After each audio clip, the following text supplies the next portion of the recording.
Alors il y a eu une plainte contre M. Pero Luara de la part du ministre des Sports du Congo qui dépose plainte pour diffamation et calomnie. Et la particularité de la procédure, c'est qu'il a déposé plainte directement entre les mains d'un juge d'instruction avec constitution de partie civile. Et donc contre M. Pero Luara, ce qui montre que, à nouveau, les autorités congolaises, ici, jusque en Belgique, où M. Pero Luara a été reconnu réfugié, et donc bénéficie de la protection des autorités belges, le gouvernement congolais, qui par ailleurs a mis sa tête à prix par l'intermédiaire du ministre de la Justice, essaye de poursuivre, d'intimider, de déposer des plaintes, pour le faire taire dans le cadre de son travail journalistique, des critiques qu'il formule contre les membres du gouvernement, alors que ça relève justement du travail journalistique et de la liberté d'expression. La Cour européenne des droits de l'homme garantit le droit à la liberté d'expression, en ce compris les propos qui choquent, qui heurtent et qui blessent.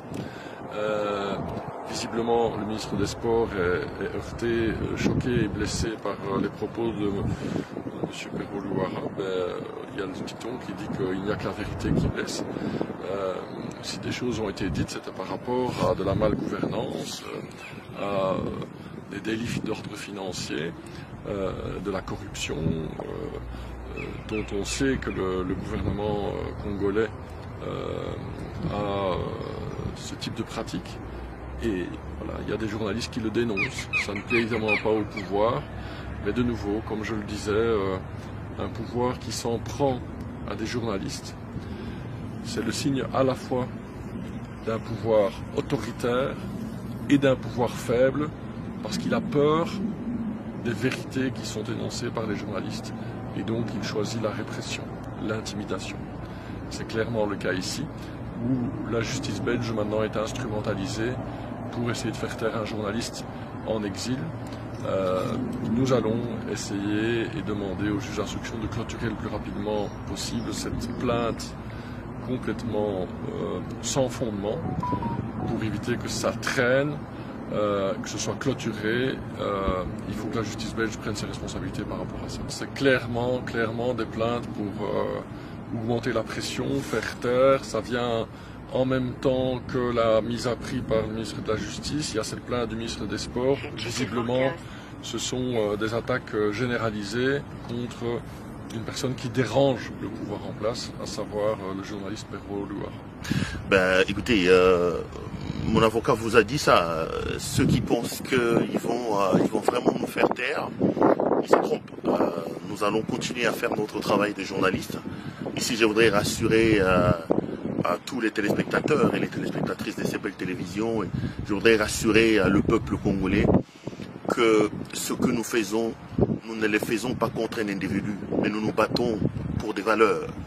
Nous pensons que le Congo est un bien commun, est un patrimoine collectif de nous tous, et que si une petite classe d'individus pense que le Congo est un bien commun et qu'ils peuvent nous prendre nous tous en otage par la mauvaise gouvernance, par le détournement, les pratiques assez peu recommandables et telles que M. Tshisekedi et tous ses gouvernements et tout son gouvernement le font aujourd'hui, justice ou pas justice, 4 millions de tétrapris ou pas 4 millions, saisie des parcelles, des véhicules, des biens ou pas, justice devant l'État belge, nous assumerons, mais nous n'allons pas flancher par rapport à notre combat, nous n'allons pas abandonner notre combat, je me battrai jusqu'au bout, on se battra jusqu'au bout. Moi, je ne fais que mon travail de journaliste, et je pense que ces petites manœuvres pour tenter de m'intimider, pour me faire taire, et M. Tshisekedi et sa femme, et M. Boudimbu, et tout le gouvernement, et toutes les autorités de la République démocratique du Congo Je pense qu'ils sont à la mauvaise adresse. Ils sont vraiment à la mauvaise adresse. Ils doivent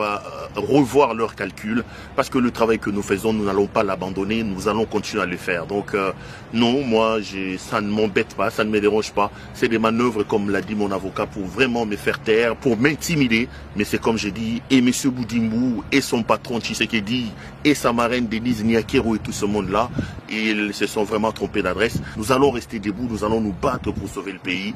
Et croyez-moi, nous réussirons à le faire. Nous allons continuer la lutte et nous sauverons le Congo. Donc moi, je suis journaliste et je ferai mon travail. Je continuerai à le faire malgré les intimidations, malgré tout ce qu'il y a. Rassurez-vous, il n'y a rien.